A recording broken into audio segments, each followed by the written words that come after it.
Maybe a time when you weren't a good father, or a good mother, or a good brother or sister, or you were a bad child, or you didn't do a good job, or you lied, or you were dishonest, or you stole. No one knows this but you, or something you feel good about, say, you know, there's a real dog in me to do that. Something you just really regret. So we make a list of all those things. All of us have some of that. Somebody say there's some good in the worst of us and some bad in the best of us. So none of us escape. Now here's something I want you to do. I want you to become involved in an active process to get some clutter out of your life. So if there's any area in your life that you need to clean up, start working on it. I'm going home tonight to clean my closets. Any of you got any cluttered closets? Oh, raise your hand, please. Good. Let's go home. Let that be our task this week.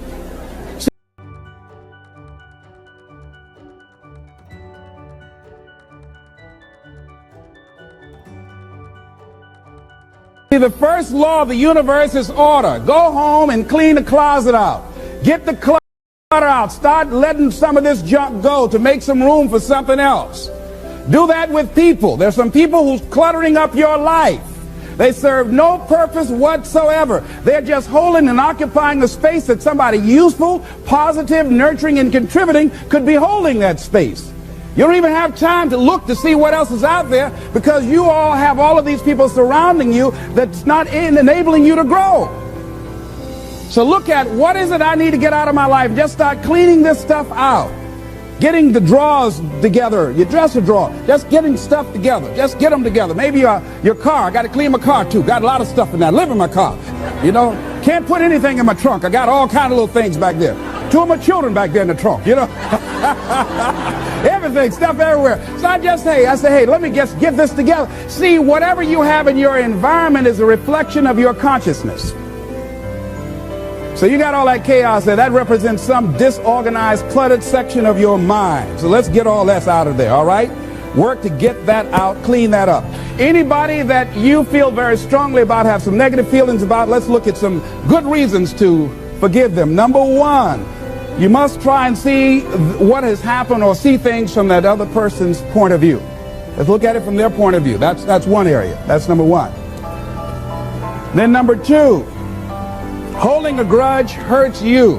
It doesn't hurt them. So just for good health and peace of mind, let it go. Any feeling of resentment or anger or hatred is called to me the load of bitterness within. Every thought that we entertain produces a chemical in our brain that impacts the body's immune system. And besides, this person you're hating, they probably are not even aware of it. If someplace having a good time, don't even know you're really hating them. You've turned up the steam, gone from dislike to hate, intense hate.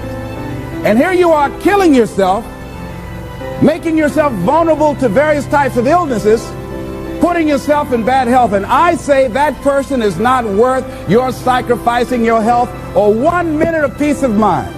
1 minute of anger robs you of 60 seconds of happiness. So decide it doesn't matter.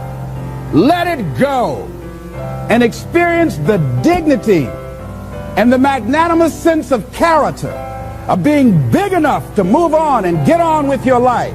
Letting it go so you can grow. Next step. Lack of self-acceptance. How does it show up? How does it manifest itself? See, all of us have greatness within us.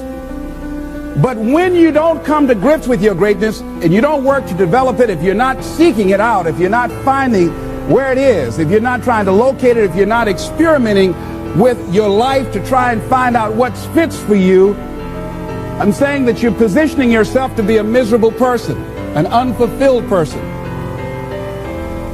How else do we do it? Procrastination. We just put things off over and over and over again. Why? Because we haven't accepted it. We don't feel deserving. We don't feel that we're good enough. So we sabotage ourselves by not ever taking care of business. We get real busy doing a lot of things where we don't have any time. Well, I'll never forget Og Mandino in the book called University of Success. He said many of us never ever discover our greatness because we become sidetracked by secondary activity. We start doing so many things. We just give our time away until we don't have any time for ourselves or any time to do the things that we want to do. And every time you put it off and move it back, oh, I'll do it one day. Oh, yeah, I'm going to get to it. I'm saying to you that one day you look around and there goes a year, there goes 2 years, there goes 3 years. So if there's something you want to do it now.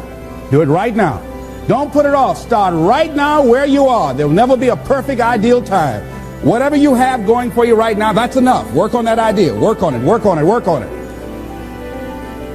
Another way in which it shows up, and that is that because of the relationships we form, people we have around us. Thinking about two guys. Larry Littles, he went to Bethune-Cookman College. He was a football player at Booker T. Washington High School, where I graduated from. Larry ended up playing for the Miami Dolphins, became an all-star offensive guard. Great guy.